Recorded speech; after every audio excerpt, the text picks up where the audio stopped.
हमारे चैनल को सब्सक्राइब करें और बेल आइकन दबाएं।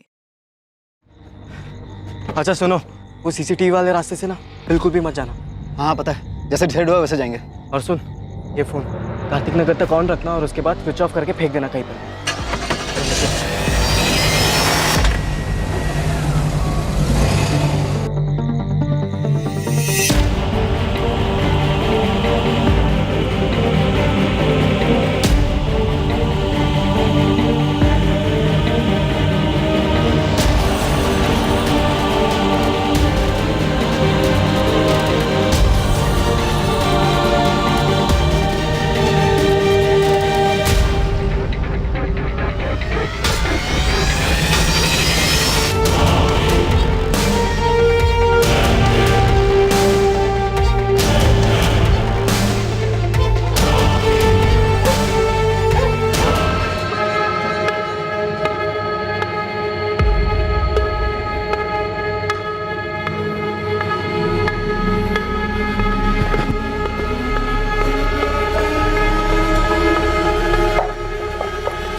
हो गया।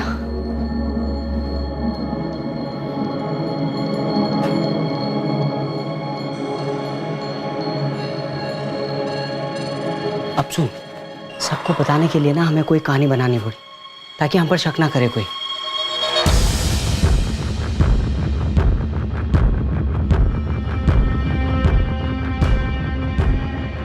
पराग, मूड बना मूड। तू परेशान है, तू बहुत परेशान है। तू हर जगह ढूंढ आया है, तू ठीक से सोया भी नहीं है, तेरी लगी पड़ी है। सर, कल रात 11:30 के आसपास अचानक माँ ने मुझसे कहा कि वो कहीं जा रही है। कहाँ जा रही? मैंने उनसे पूछा लेकिन उन्होंने मुझे जवाब नहीं दिया। वो कह रही थी कि कुछ काम है, तू सो जा। मैं सो गया सर। फिर अचानक 12:30 पौने के आसपास मेरी आँख खुली। मैंने देखा कि माँ अभी तक वापस नहीं लौटी थी, तो मैंने उन्हें फ़ोन करने की कोशिश की लेकिन उनका फ़ोन बंद आ रहा था। अगर गई हैं तो इतनी रात को कहाँ जा सकती? सर नहीं पता, पर माँ बहुत परेशान लग रही थी। क्यों क्यों परेशान थी? माँ कभी अपनी परेशानियों के बारे में मुझे बताती नहीं है। वो मुझे सिर्फ एक ही बात कहती है कि तू बस अपना पढ़ाई कर।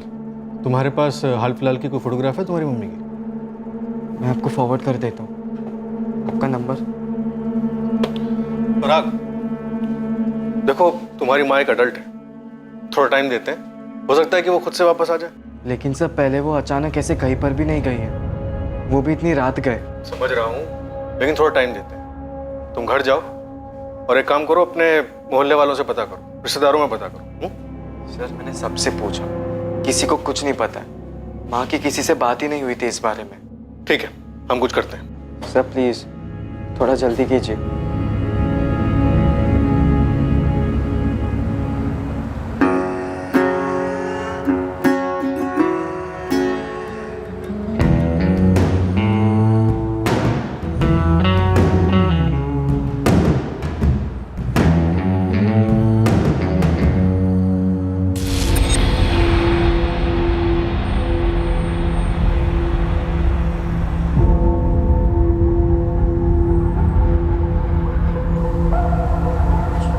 पराग, क्या बोली पुलिस? ऐसे कैसे किसी को मिलने चली गई उर्मिला? बाकी माँ कुछ बता ही नहीं। मुझे तो कुछ समझ में ही नहीं आ रहा है कि कहाँ गई है, किससे मिलने गई है। इतनी रात को जब तेरी माँ जा रही थी तो तू क्यों नहीं गया उनके साथ? मैंने 2 बार कहा माँ को कि मैं भी चलता हूँ, लेकिन उन्होंने मना कर दिया। कह रही थी कि किसी से अकेले मिलना है, काम निपटाते ही वापस आ जाएगी। ऐसा क्या निपटाना था इतनी रात, वो भी अकेले? सुनील, मुझे क्या पता, मुझे तो घबराहट हो रही है, जान निकली जा रही है मेरी।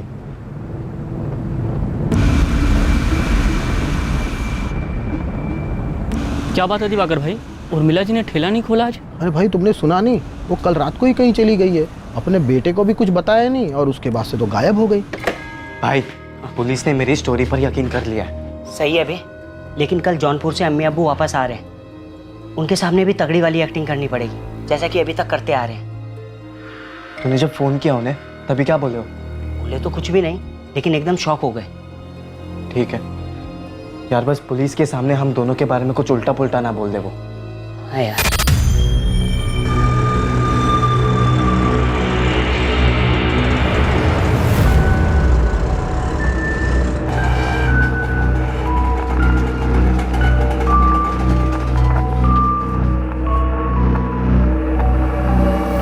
तुम चलो, मैं आता हूँ।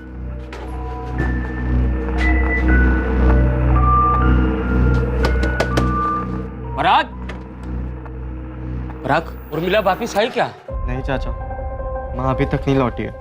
मुझे तो बहुत डर लग रहा है, कुछ समझ में ही नहीं आ रहा। बस माँ जहाँ पर भी हो जल्दी से वापस आ जाए। पराग और मैं 4 चक्कर काट चुके हैं थाने के।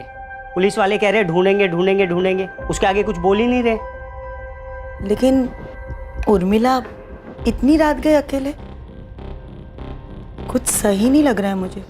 सही नहीं लग रहा मतलब? कुछ नहीं।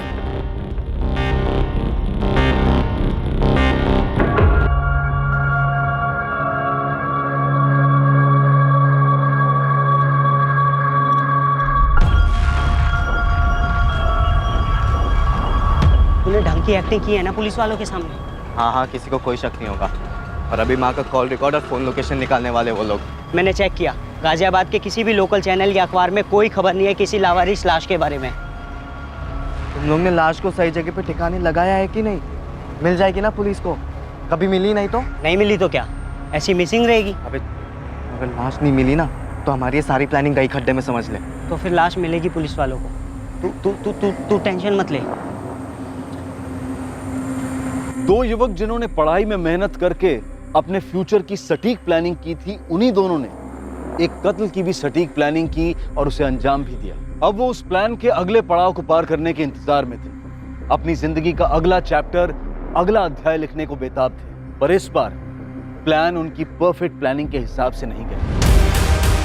2 दिन पहले 22 जून को एक सफाई कर्मचारी को एक कचड़े के ड्रम में लाश मिली थी। सर, ऐसे अभी कुछ नहीं मिला जैसे बॉडी की पहचान हो सके।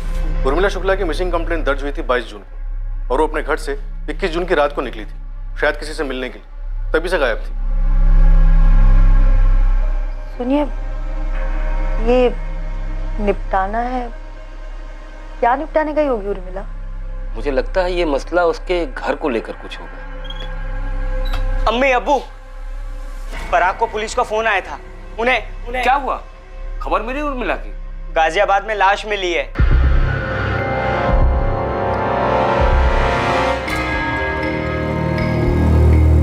तुझे बिल्कुल रियल में टूटना है, समझा? आंसू आंसू निकाल भर भर के, लगना चाहिए तेरी माँ मरी है माँ। तुझे बहुत जबरदस्त एक्टिंग करनी पड़ेगी दोस्त। हाँ कर लूँगा। और फिर जब वो पूछेंगे कि शक किस पर है तो ये भी बता दूंगा कि हमें किस पर शक है। हम कौन बे? तुझे शक है, तू ऐसा बोलेगा। देख, मुझे ना बेकार में बीच में मत घसी। अबे सोहेल, लेकिन हम दोनों एक साथ है ना? हाँ है, लेकिन हम बोलकर उन्हें क्यों लीड दे रहा है? और देख, नाम भी तब लेना जब वो पूछेंगे, खुद से कुछ भी मत बोलना, कुछ भी नहीं। चल अब जा, मैं भी जाता हूँ, अम्मी अब्बू को बताता हूँ लाश के बारे में। तेरा भाई भी ना टॉप की एक्टिंग कर लेता है। पराग, सो श्रुति ने तुझे डिच किया किसी और के लिए, तुझे छोड़कर चली गई किसी और के साथ। फील कर अंदर से, आंसू आने दे, गुस्सा दुख सब फीलिंग डाल दे एक साथ।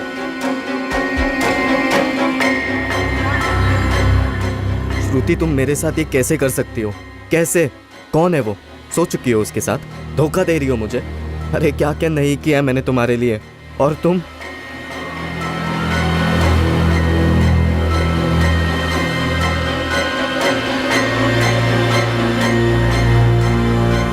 पराग और सोहेल ने इन्वेस्टिगेशन को एक दिशा में भेजा था।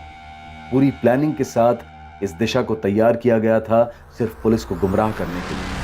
यार सोहेल ने तो कहा था उसके फादर का फर्नीचर का इंपोर्ट एक्सपोर्ट का बिजनेस है, और पराग ने बोला था उसकी मॉम पार्टीज के लिए केटरिंग करती है। ऐसा बिल्कुल नहीं लगा श्रुति, बड़े ही गरीब टाइप के लोग लग रहे थे। मतलब हमसे झूठ बोला? हाँ, और जितनी बाकी सारी बातें बोली है सब झूठ बोली होंगी। जिस आदमी को पराग और सोहेल पुलिस की नजरों में संदिग्ध बनाने की प्लानिंग कर चुके थे, वो आदमी स्वाभाविक तौर पर पुलिस की तहकीकात में सामने आने ही वाला था। तब जब पुलिस उर्मिला का बैकग्राउंड चेक करती, उसके मूवमेंट्स ट्रैक करके। मेरे जौनपुर वाले चाचा सीरियस है। 21 तारीख की सुबह को मेरे अम्मी अब्बू वहाँ जा रहे हैं। 21 तारीख की रात को सही टाइम होगा। परफेक्ट टाइम होगा। तुम दोनों अपना अपना फ़ोन घर पर ही छोड़ कर आना। लकी तू टैक्सी लाएगा तेरी, फिर तुम दोनों मेरे घर पर आ जाना। हम मिलकर उसे ख़त्म कर देंगे। फिर सुहेल में लाश को गाजियाबाद ले जाएंगे और वहाँ पे कहीं छोड़ देंगे। और जाते समय माँ का फ़ोन साथ में लेकर जाना। उसे कार्तिक नगर में स्विच ऑफ कर देना और वहीं कहीं आसपास में फेंक देना। लेकिन कार्तिक नगर ही क्यों? क्योंकि पुलिस कॉल रिकॉर्ड्स निकालेगी और लोकेशन रिपोर्ट्स भी निकालेगी। देखेगी कि फ़ोन कार्तिक नगर में स्विच ऑफ हुआ है तो वहीं पर ढूंढेगी। फ़ोन मिला तो ठीक, नहीं मिला तो भी ठीक। और उनका शक यही बना रहेगा कि कातिल कार्तिक नगर का। वहीं पर मिलेगा उन्हें उनका संदिग्ध। कार्तिक नगर? हाँ कार्तिक नगर। तुम्हारी माँ कार्तिक नगर गई थी। पर क्यों सर? वहाँ किससे मिलना था उसे? ये हमसे बेहतर तुम बता सकते हो। सर मैं कार्तिक नगर में किसी को भी नहीं जानता हूँ और मुझे लगता है कि माँ भी वहाँ पे किसी को नहीं जानती होगी। मैंने कभी पहले माँ के मुँह से कार्तिक नगर का नाम भी नहीं सुना है। पर ये ओम प्रकाश शुक्ला कौन है? ओम प्रकाश शुक्ला? सर वो साहब, हम लोगों को भी इसी ओम प्रकाश पे शक हो रहा है। अपने बेटे पराग और सप्लायर्स के अलावा उर्मिला की ओम प्रकाश के साथ पिछले महीने में काफी बातें होती रहती थी। या अल्लाह, इसी बात का डर था हमें। ये निपटाना है, क्या निपटाने गई होगी उर्मिला? मुझे लगता है ये मसला उसके घर को लेकर कुछ होगा। घर का मसला? पर कैसे? कैसे मतलब? देखा नहीं तुमने जब से ये ओम प्रकाश लौटा है उर्मिला की जिंदगी में, कैसा बखेड़ा खड़ा कर रहा है। ओम प्रकाश उर्मिला का शौहर है, पर सालों पहले उसे छोड़कर चला गया था। ये ओम प्रकाश कार्तिक नगर में ही रहता है। ओम प्रकाश शुक्ला? सर वो मेरा ऐसा बाप है जिसने ना कभी अपनी जिम्मेदारियां निभाई, ना कभी प्यार दिया। वो ऐसा पति है जिसने अपनी पत्नी को, मेरी माँ को छोड़ दिया, ठुकरा दिया सर। और वहीं पे मिलेगा उन्हें उनका संदिग्ध, ओम प्रकाश शुक्ला। वाह भाई वाह, हमें सीधा स्टेडियम के बाहर मारा बे। इस आदमी ने मारा है मेरी माँ को, ओम प्रकाश शुक्ला ने मारा है। शायद, लेकिन क्यों मारा? कोई कारण था माने जैसा? उर्मिला और ओम प्रकाश के बीच कुछ मसला था? आप लोगों ने उसका नाम क्यों लिया? क्योंकि वो उर्मिला को परेशान करने लगा था। उसकी नजर घर पर थी, घर हड़पना चाहता था। तुम्हारे यहाँ आने का कोई फायदा नहीं है, आइंदा मत आना। कोई खुशी खुशी नहीं आ रहा हूँ, ना तो मैं दुखी करने आया हूँ। मैं तकलीफ में हूँ उर्मिला। घर बेच देते हैं, आधा आधा कर लेंगे। मुझे ये घर बेचना ही नहीं है। जब हम लोग अलग हुए थे ना, तो मैंने तुम्हें घर दिया था रहने के लिए। कोई नाइंसाफी नहीं की थी तुम्हारे साथ। आज जब मुझे पैसे की जरूरत है तो तुम मदद करने से इनकार कर रही हो। तुम नाइंसाफी नहीं कर रही हो मेरे साथ। नाइंसाफी? मैं कर रही हूँ नाइंसाफी? और तुमने जो किया था वो इंसाफ था। बहुत अच्छे, मुझे मरने के लिए अकेला छोड़ गए थे, वो इंसाफ किया था तुमने। है, रहने दो इन सब बातों को। ये घर अब तुम्हारा नहीं है, ये घर मेरा और मेरे बेटे का है। इस घर पर और हमारी जिंदगी पर अब तुम्हारा कोई हक नहीं। मैं कहाँ जाऊंगा उर्मिला? यही पूछा था ना मैंने तुमसे, गिड़गिड़ाया भी था जब तुम उस रेशमा के पास चले गए थे। वो तुम्हें वो दे सकती है जो मैं तुम्हें कभी नहीं दे सकती ना। यही कहा था ना जाते जाते तुमने। तो अब जाते जाते ये भी सुन लो, मैं तुम्हें जो नहीं दे सकती ना, वो ये घर है। जाओ यहां से वापस।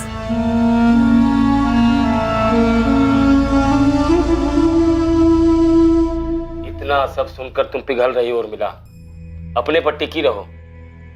पर बार बार फोन आ रहा है उसका इकबाल भाई। तो मत उठा उसका फोन, ब्लॉक कर दे, आसान होता है।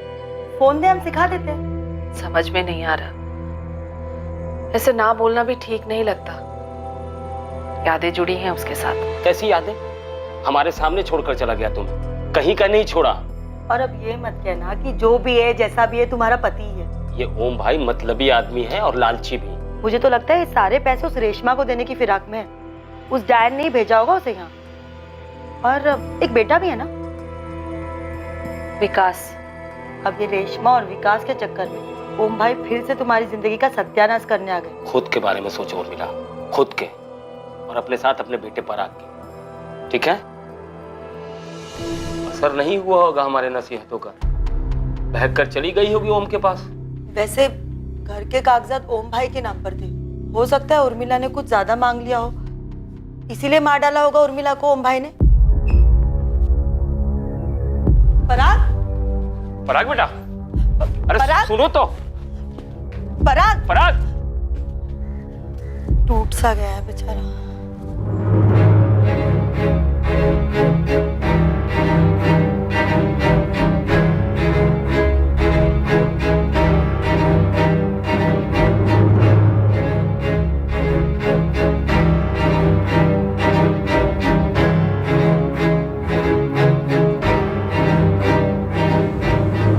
अरे भाई प्लान काम कर गया हमारा, मतलब छक्के पे छक्का। एक तूने सुना नहीं है, दीवारों के भी कान होते हैं, और इतना फ्रंट फुट पे खेलेगा ना तो छक्के की जगह सीधा बोल्ड हो जाएगा। अबे कुछ नहीं होगा, चल। कैरेक्टर में रह भाई, तू टूटा हुआ है, तेरी माँ मरी है, बे मर्डर हुआ है उसका। जो मैंने उस 2 टके के निकम में बाप ने किया है, और पुलिस भी यही समझेगी और यही चीज मान के चलेगी, क्योंकि ऐसा मैं चाह रहा हूँ। या हम बोलो इस बार? तू बोल, मैं बोल, हम बोल, कुछ भी बोल बेटा। अगर तू फंसाना तो मैं भी फंसूंगा, और वो लकी भी। अरे अब कौन फंसाएगा हमें? वही जिन्हें फंसाने में हमने पूरा 1 साल लगा दिया और पैसे एकदम पानी की तरह बहाया। मेरी जीनत और तेरी श्रुति। हेलो हेलो, माना हम लोगों ने सफ़ेद झूठ बोला है तुमसे, लेकिन वो पूरी तरह झूठ भी तो नहीं है ना। मैं कारपेंट्री की एक्सपोर्ट इंपोर्ट करूँगा, पराग रेस्टोरेंट खोलेगा टॉप क्लास की, पूरी चेन। वो सब ठीक है, लेकिन अभी तुम दोनों क्या हो हमने अपनी आंखों से देख लिया है। क्या है? हाँ, चोर लुटेरे डकैत हैं, सिर्फ गरीब है ना, मेहनत करने वाले ईमानदार गरीब। सिर्फ इस वजह से तुम हम लोगों को छोड़कर जाओगी, नीचा दिखाओगी हमारे माँ बाप को। हमारा ये मतलब नहीं था, हम किसी को भी नीचा नहीं दिखाना चाहते। हमें बस ये जानना है कि तुम दोनों ने हम पर आज तक जितना भी पैसा खर्चा किया है, खास करके डीटी रिसोर्ट पर, वो आए कहाँ से? तुमने मुझसे कहा था कि तुम्हारे अब्बू के फर्म में तुम्हें अलाउंस मिलता है, वो झूठ था। तो सच क्या है सोहेल, हमें जानना है। मैं आज ही पराग से जाकर पूछूंगी। अरे रहम करो यार उस बेचारे पे, वो अपनी माँ के मौत के गम में वैसे ही चूर चूर है। वो सब हम समझ रहे हैं, इसलिए तुम दोनों से आज तक कुछ नहीं पूछा, पर अब हमें डाउट हो रहा है। डाउट हो रहा है? कैसा डाउट? यही कि तुम दोनों के पास जो पैसे आते थे वो गड़बड़ वाले पैसे थे, और हमें किसी भी तरह के गड़बड़ में इन्वॉल्व नहीं होना है, और खास करके तब जब पराग की मॉम का मर्डर हो चुका है। लेकिन उसका हम लोगों के रिलेशनशिप से क्या मतलब? सोहेल, रिलेशनशिप जो झूठ की नींव पर खड़ी हो वो रिलेशनशिप ही नहीं होती। अरे इतनी भी क्या चर्बी चढ़ गई है उन्हें? जब पैसे खर्च कर रहे थे तब तो कुछ नहीं बोले, अब अचानक से प्रॉब्लम कहाँ से आ गई? मेरे बाप की लौंडिया है ना। अबे माँ ने एफडी की है पूरे 2.5 लाख रुपए की, जो अब मेरे नाम पे होने वाली है। और वो दिवाकर है ना मेरे दुकान के बगल में चाय वाला, उसने बोला कि ठेला वो संभाल लेगा। अभी महीने के 10,000 रुपए देने को तैयार है हो। हालांकि जिंदगी अभी सेट होने वाली थी और इन्होंने नौटंकी शुरू कर दी। देख, मैं समझा तो देता, पर उन्होंने तेरे माँ की मर्डर की बात शुरू कर दी, तो मैंने कुछ ज़्यादा बोला नहीं। पर पराग, पुलिस हम पर शक करते करते जीनत और श्रुति के पास पहुंची, और उन दोनों ने हमारे खर्चे और हमारे झूठ के बारे में उल्टी कर दी, तो अपना वो चैप्टर खुलेगा जो आउट ऑफ सिलेबस हो चुका है। क्या सोहेल, डरा मत तू अभी प्लीज। मैं डर रहा हूँ तो तू क्यों नहीं डरेगा? और वैसे भी यहाँ सिर्फ यही प्रॉब्लम थोड़ी ना है। और क्या प्रॉब्लम है? लक्की, बहुत दिमाग चाट रहा है वो आजकल मेरा। यार मैं इतना ही कह रहा हूँ कि पराग अपना घर बेचेगा, उसको उसके पैसे मिलेगा, वो मेरे 2 लाख रुपए दे देगा, ठीक है मानता हूँ, लेकिन अभी के लिए कुछ तो दो यार। यार हमारी पहले भी डिस्कशन हो चुकी है इस बात को लेकर, और तूने माना भी था कि तुझे तेरे हिस्से के पैसे तभी मिलेंगे जब ये सारा मामला ठंडा हो जाएगा, यानी कि मेरा घर बिकने के बाद यार। और वो बहुत जल्दी होने वाला है लक्की।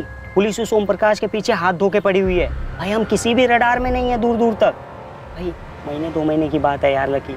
यार मैंने तुम लोग का साथ दिया, प्लान के आखिर तक तुम लोग के साथ में था, मेरी गाड़ी यूज हुई यार, जेब खर्च के लिए 20,000 तो दो, चलो 15,000 ही सही। अच्छा 15 नहीं, मैं तुझे पूरे 20,000 रुपये दूंगा, लेकिन अभी नहीं, 1 हफ्ते बाद।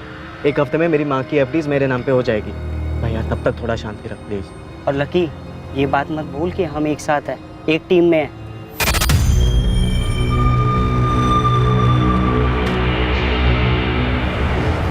पराग इधर आ।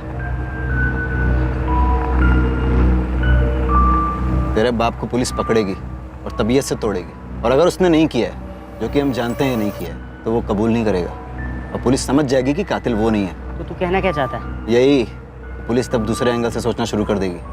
पराग को इन सब चीज़ों के लिए तैयार रहना चाहिए, गवाहों, सबूतों, सवालों सबके साथ। इससे पहले कि पुलिस खोदते खोदते पराग तक पहुंचे, इसे रेडी रहना होगा।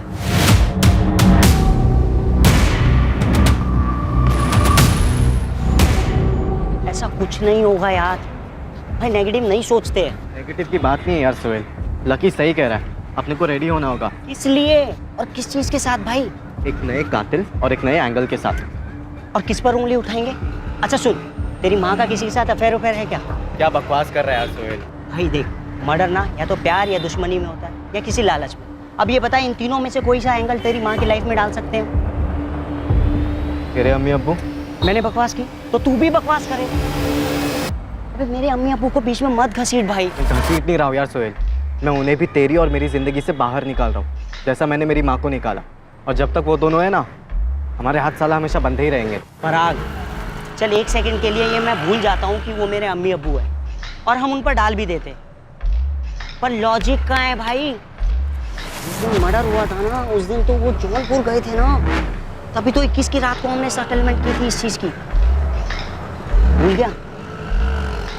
देख दोस्त, वो तेरा बाप है। बाप नहीं है वो मेरा, ओम प्रकाश। हाँ वो ओम प्रकाश, वो ओम प्रकाश टूटेगा भाई। पुलिस इतना मारती है ना, इतना मारती है ना कि साला कोई कुछ भी कबूल लेता है। और पुलिस के पास तो अब बहुत सारे प्रूफ है ना, फोन रिकॉर्ड है, फोन लोकेशन रिकॉर्ड है, सब कुछ तो है भाई। देख, ओम प्रकाश टूटेगा, हमें किसी और एंगल को ढूंढने की कोई जरूरत नहीं है।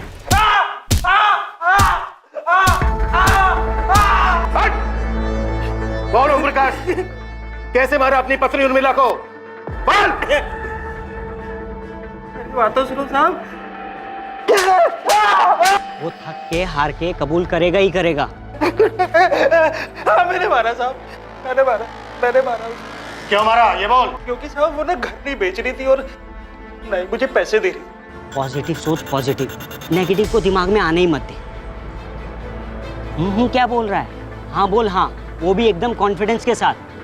देख दोस्त, इस मर्डर की स्क्रिप्ट हमने खुद लिखी है और सही लिखी है, और जैसा लिखा है वैसा वैसा हो रहा है और आगे भी वैसा ही होगा। बस तू कॉन्फिडेंस के साथ रह, क्योंकि कॉन्फिडेंस ना बहुत कुछ होता है दोस्त। इन दोनों युवकों को पूरा भरोसा था, कॉन्फिडेंस था कि उनकी साजिश रंग लाई थी। वो ये मानकर चल रहे थे कि ओम प्रकाश शुक्ला उनके प्लान के हिसाब से कातिल साबित होगा, लेकिन इन दोनों के लिए एक नहीं बल्कि दो दो झटके इंतजार कर रहे थे। उनमें से एक ऐसा था जो पराग शुक्ला को तन मन और आत्मा की गहराई से झकझोर कर रख देने वाला, और ये झटका उसके पहले अध्याय के पन्नों में छुपा रहा। ओम प्रकाश शुक्ला यहीं रहता है? क्या चाहिए आपको? ओम प्रकाश चाहिए। ये कब हुआ? 1 हफ्ते पहले। 20 जून को। आप मेरे पापा को क्यों ढूंढ रहे हैं सर? तुम्हारे पापा की पहली पत्नी उर्मिला शुक्ला का 21 जून की रात को मर्डर हो गया। देखिए, हमारा इस सब से कोई लेना देना नहीं, और मैं तो कभी उस उर्मिला से मिली तक नहीं। लेकिन ओम प्रकाश मिल रहा था, बात हो रही थी। ओम प्रकाश की डेथ कैसे हुई? कैंसर, 1 साल से था, इलाज के लिए पैसे नहीं थे हमारे पास। विकास के पापा ने कितनी मिन्नतें की थी उस उर्मिला से कि घर बेचकर आधे पैसे दे दे, लेकिन नहीं दिया उसने। 21 जून की रात को उर्मिला यहाँ आई थी? वो यहाँ क्यों आने लगी? और मैंने कहा ना कि मैं तो उस उर्मिला से कभी मिली तक नहीं। विकास, तुम मिले हो कभी उर्मिला से? नहीं। अपने सौतेले भाई पराग से कभी मिले हो? मेरा कोई भाई नहीं है। वो पराग या जो भी है, वो तो ओम प्रकाश का बेटा भी नहीं। बेटा भी नहीं है मतलब? नहीं है मतलब मुझे नहीं पता है या नहीं। अभी तो बोला नहीं है। देखिए, जब मैंने ओम प्रकाश से शादी की थी, उसने मुझे कहा था कि उसकी एक पत्नी थी जिसे उसने छोड़ दिया। कोई बेटे बेटे की बात नहीं हुई थी कभी। अगर 20 जून को ही मर गया था ओम प्रकाश, तो वो हमारा सस्पेक्ट नहीं हो सकता। हाँ सर, लेकिन मेन बात यह है कि उर्मिला कार्तिक नगर क्यों आई थी और किससे मिलने वाली थी? मुझे तो पता था कि ओम भाई का देहांत हो गया, और तो और मैंने ये बात उर्मिला भाभी को बताया था कि ओम भाई नहीं रहे। क्या उर्मिला को पता था? हाँ, मुझे जैसे ही पता चला कि ओम भाई का देहांत हो गया, मैंने उर्मिला भाभी को फोन भी किया था। पर हमें तो कुछ नहीं बोला उसने। तो गांव जाने की तैयारी में थे, शायद इसलिए नहीं बताया होगा।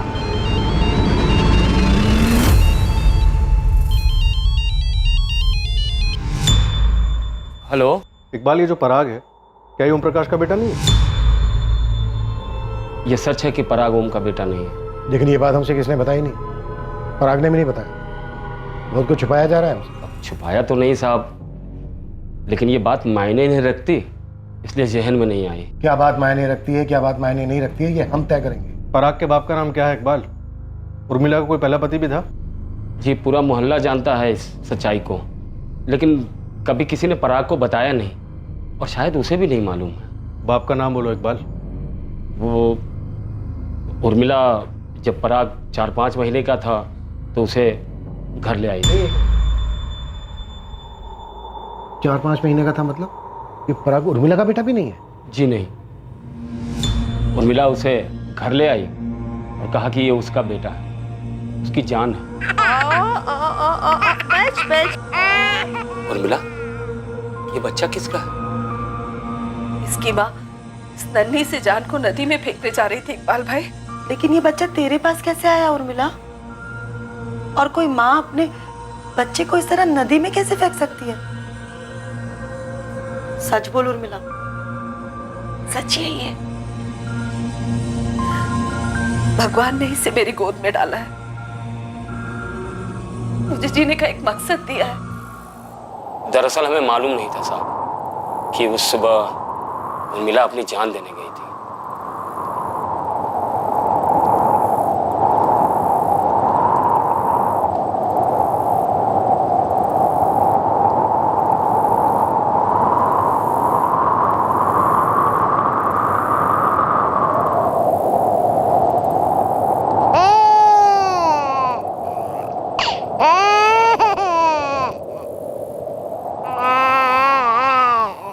दोनों ही बहुत डरे हुए थे। मुझे लगा कि वो भी कूदने आई इस बच्चे के साथ, और मैं इसलिए कूदने चली थी कि मेरा कोई बच्चा नहीं है। क्या करने चली थी तू? तुझसे मतलब? चल अपना रास्ता नाप, चल। तू इस बच्चे के साथ कूदने जा रही थी? कहाँ ना, दखल मत दे, चल यहाँ से। तू क्यों मरना चाहती है? तेरे तो बच्चा है ना, दिमाग खराब है तेरा। मैंने भी देखा है तुझे, यहाँ तू हवा खाने तो आई नहीं है, कूदने ही आई है ना। हाँ, वो इसलिए क्योंकि मेरे कोई औलाद नहीं है, और ना कभी हो सकती है। मेरा पति मुझे छोड़कर इसीलिए चला गया। ये ओम प्रकाश उर्मिला को छोड़कर चला गया शादी के 7 साल बाद। एक बार उर्मिला पेट से भी थी, लेकिन गर्भ ठहरा नहीं, बच्चा गिर गया। मुझे अब कोई फर्क नहीं पड़ता उर्मिला। तो मुझे बच्चा नहीं दे सकती है तो बस अब अलग होते हैं। तुझे गांव लौटना है, जो करना है कर। तुमने किसी और से रिश्ता जोड़ा है ना? अब ये सब बातें करने का कोई मतलब नहीं है। कोई रेशमा है ना? बोला ना, बात नहीं करनी है। बोलो ना, कोई रेशमा है ना? हाँ है। जो वो मुझे दे सकती है ना, वो तू मुझे कभी नहीं दे सकती है। बात आ रही समझ में?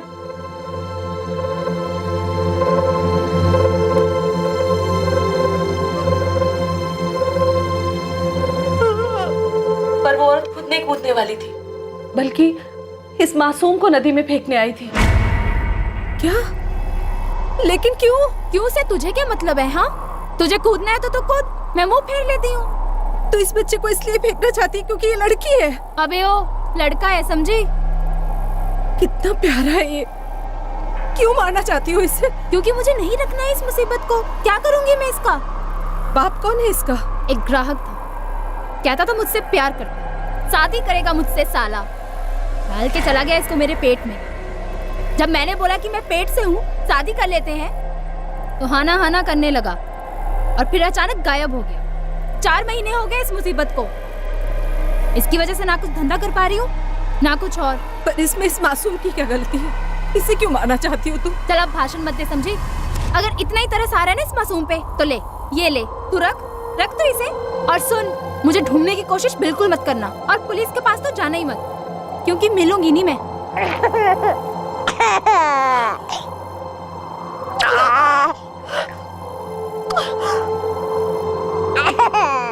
सोच रुखसाना, मैं कूदने गई थी और वो इस बच्चे को फेंकने आई थी, एक ही समय पर।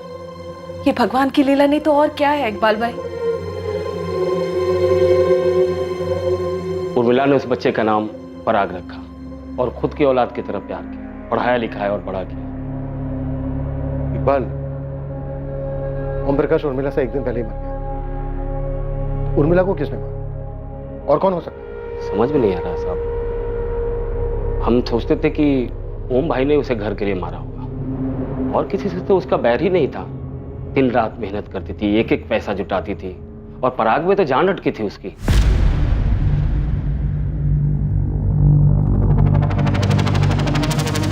पराग को अपनी ही जिंदगी के पहले अध्याय की पूरी सच्चाई इतने सालों बाद पता चली थी।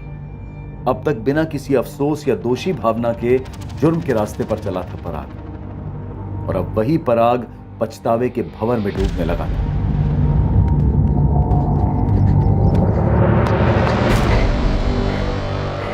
कहाँ था बे? और तेरा फोन भी ऑफ है।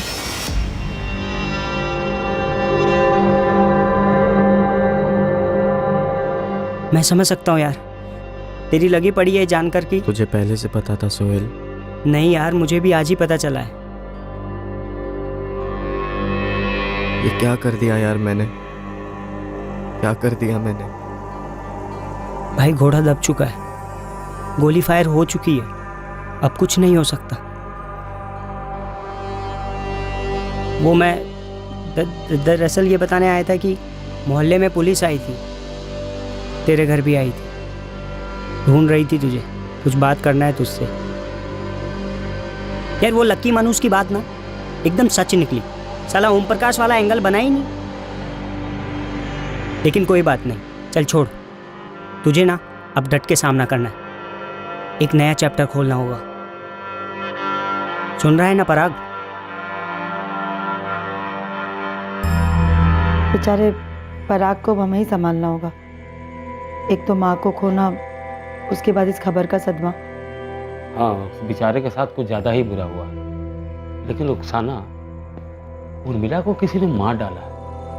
वो कार्तिक नगर क्यों गई होगी? कहीं वो दूसरी औरत रेशमा और उसका बेटा, उन्होंने तो कुछ नहीं किया होगा।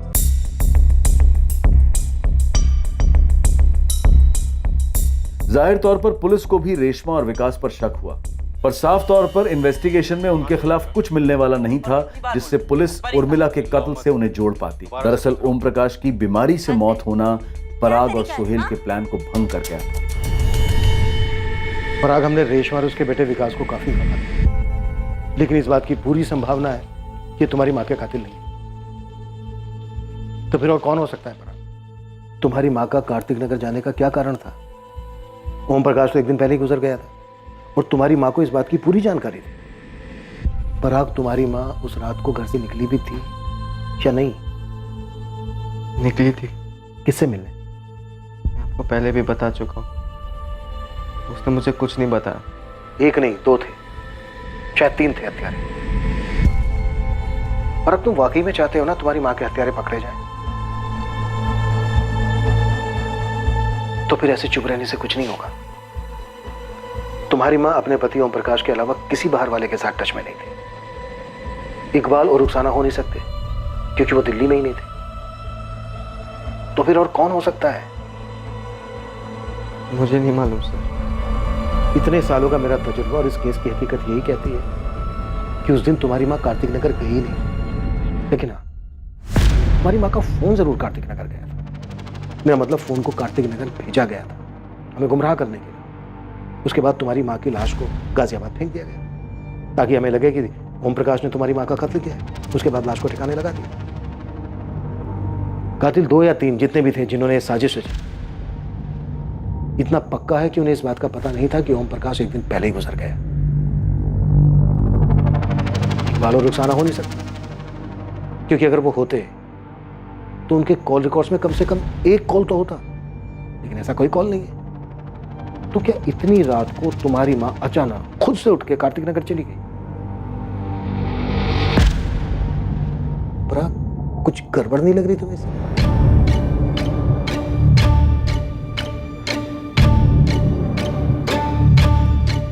पराग आउट हो गया है, क्या हो गया उससे मुझे मतलब नहीं है। मेरे को मेरा पैसा चाहिए बस। अबे मेरे को नहीं चाहिए क्या? लेकिन आएंगे कहाँ से?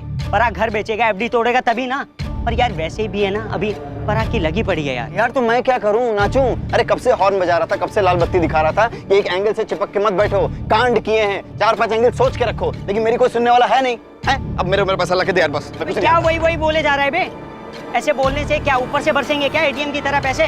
थोड़े दिन करके कितना दिन चाहिए तुम लोगों को यार? मेरी गाड़ी यूज हुई, मेरा प्लान तक मैं साथ में था तुम लोगों के। अरे कुछ तो सोचो यार मेरे बारे में। तो थोड़े दिन रुक जाना। बोल, इधर जवाब देना देख के। पड़ोसी और लंगोटियार सोहेल को तो आप जानती हैं, ये उनके स्कूल का तीसरा दोस्त लकी टैक्सी चलाता है।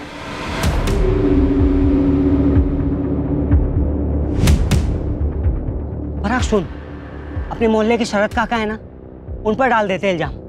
हाँ, उर्मिला आंटी की बात भी होती थी उनसे बहुत। तू बोलेगा कि अफेयर था, और तू पुलिस को पहले ये बोलेगा कि तुमने पहले इसलिए नहीं बताया ये बात क्योंकि तू नहीं चाहता था कि माँ के मरने के बाद उनकी बदनामी हो। नहीं भाई नहीं, कंधे नहीं गिराते हैं। पुलिस वालों की नज़र बहुत तीखी होती है भाई, वो एकदम पहचान लेंगे तेरी बॉडी लैंग्वेज। और तेरी बॉडी लैंग्वेज अभी चीख चीख कर ये बोल रही है कि मैं हूँ कातिल, मैंने मारा अपनी माँ को, लटका दो मुझे। पराग, पराग, अगर तू गया ना तो मैं भी गया, और वो लकी भी। हिम्मत से काम ले, हिम्मत से काम ले। जो हो गया सो हो गया, वो नहीं बदला जा सकता। अब अपनी जिंदगी जीनी है आगे। काफ़ी टेंशन लग रही थी दोनों के बीच में, ज़रूर कुछ पकाया था इन्होंने। ये सोहेल की गर्लफ्रेंड जीनत और पराग की गर्लफ्रेंड श्रुति मर्डर से पहले काफ़ी फेमस थे कॉलेज में, मर्डर के बाद ब्रेकअप समझो। मुद्दा पराग की माँ के मर्डर का है। ये उर्मिला गली नहीं होगी, कार्तिक नगर पहुंची नहीं होगी, सब प्लानिंग है। सही गणित लगाया साहब, शायद यही नतीजा सही है। चल पराग, तेरे माँ के कातिलों का पता चल गया। जी जरा अपने बेटे सोहेल को बुलाइए। सुहेल, इधर आना बेटा। हाँ अब्बू। सोहेल, पराग के माँ के कातिलों का पता चल गया। कौन कौन है साहब? 3 लड़के, उसमें से एक तो आपका बेटा सोहेल ही है। ये क्या बात बोल रहे हैं साहब? सब आप लोग मुझे फंसा रहे। चल। साहब साहब साहब साहब। गाड़ी में पराग भी बैठा है, वो भी यही कह रहा था। और वो तीसरा लड़का लक्की तिवारी, उसका भी यही कहना है। चले? सर सर सर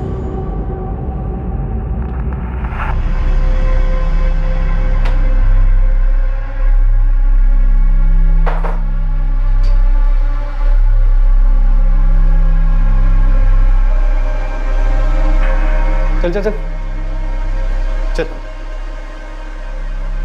सीधा खड़ा रहे। लेकिन ये सब कुछ बता दिया भरपूर कुटाई के बाद। अब तुम दोनों ये डिसाइड कर लो कि ऐसे ही बताना है या फिर तुम दोनों को भी कुटाई चाहिए। मेरी माँ का मर्डर मैंने किया। क्यों? वो घर बेच के सारा पैसा उस ओम प्रकाश को देना चाहती थी। वही बेटा है ना जिसे अब तक संभाला मैंने, बड़ा किया। तू भी वही माँ है ना जो मुझे बोलती थी कि मेरा बाप एक बहुत भला और नेक इंसान है जो चल बसा। तू ही सोचना, झूठ बोलना और छुपाना किससे सीखा है मैंने? सोच। पराग, पराग, एक बात कान खोलकर सुन ले। मैं ये घर बेचकर आधे नहीं पूरे पैसे ओम प्रकाश को दे रही हूँ ताकि उसके इलाज में काम तो आए, और तुझे एक पैसा नहीं दूंगी। और तब तक नहीं दूंगी जब तक तू नहीं बताएगा कि तू और सोहेल करते क्या हो। इतना तो पता है मुझे कि तुम दोनों बहुत गलत कर रहे हो। अरे बदल गए हो तुम पराग। माँ हूं तुम्हारी, दिखता है मुझे। बोलो क्या करते हो तुम दोनों?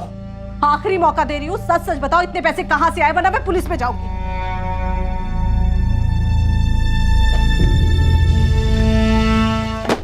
सर मैं अपनी टैक्सी से लाश को गाजियाबाद लेके गया था सोहेल के साथ। उसके बाद मुझे इनके कांडों के बारे में कुछ नहीं पता सर, मैं सच कह रहा हूँ सर। सोहेल, बाकी के कांड क्या थे? पराग इतने सारे पैसे कहां से आए? सोहेल, पराग, बताना तो तुम्हें पड़ेगा ही, वरना तुम्हारी हालत भी ऐसी हो।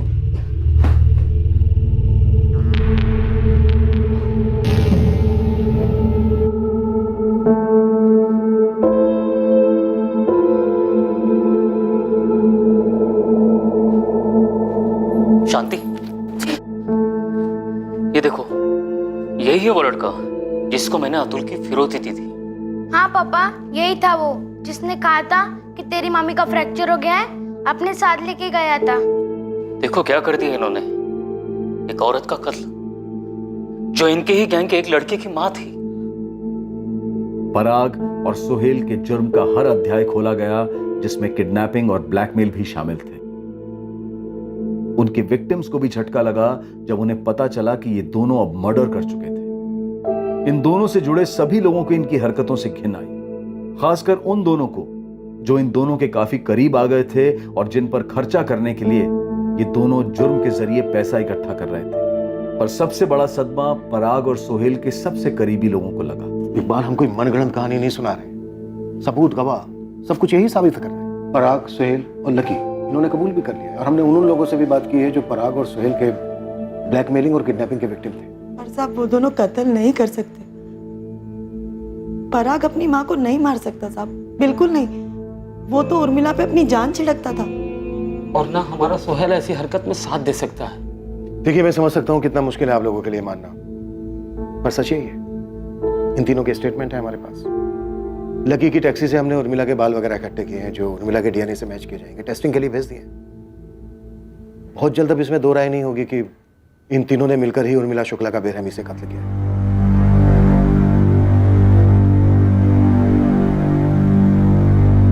जुर्म के सफर का ये आखिरी अध्याय कभी बदलता नहीं। जुर्म की राह पर चलने के पहले के सारे चैप्टर्स बदले जा सकते थे, अलग स्याही से लिखे जा सकते थे, लेकिन एक बार गुमराह होकर उन्होंने अपना रुख ही बदल दिया तो बस सड़क ही एक तरफा हो गई और जुर्म के पहले अध्याय ने ही आखिरी अध्याय को लिख दिया। Crime never pace. कुमार अवस्था कभी रुई जैसी नाजुक तो कभी ज्वालामुखी जैसी विस्फोटक होती है। शरीर में हार्मोन्स उधम मचाते हैं और बहुत ही स्वाभाविक और नेचुरल तौर पर टीनेजर्स को अपनी सेक्सुअलिटी को एक्सप्लोर और एक्सप्रेस करने की तीव्र इच्छा होती है। लेकिन इस दौर की हदें क्या है? वो कौन सा कदम लेने से पहले रुकना है जिससे खुद को और दूसरों को नुकसान और तकलीफ हो सकती है? इसे समझाना और टीनेजर्स को गाइड करना ये हम पेरेंट्स का दायित्व है, ड्यूटी है। वरना एक गलत कदम टीनेजर में सही और गलत को समझने की शक्ति को कमजोर कर सकता है। पराग शुक्ला, सोहेल कुरैशी और लकी तिवारी, इन तीनों को पराग की मां उर्मिला शुक्ला के कत्ल के इल्जाम में गिरफ्तार किया गया। बिना किसी गिल्ट के बिंदास जुर्म करते चले पराग को अब गहरा एहसास है, पछतावा है कि उसने एक ऐसी मां को मार डाला जिसने उसे मौत के मुंह से छीनकर अपनी पूरी जिंदगी से सींचा था। अब मैं अनूप सोनी आपसे विदा लेता हूं, फिर मुलाकात होगी। और याद रखिए, क्राइम और आपके बीच में सिर्फ इतना फर्क है कि आप कितने सतर्क हैं। सतर्क रहें, सुरक्षित रहें। जय Hind. For more updates, subscribe to our channel, click the show links and enjoy watching the videos.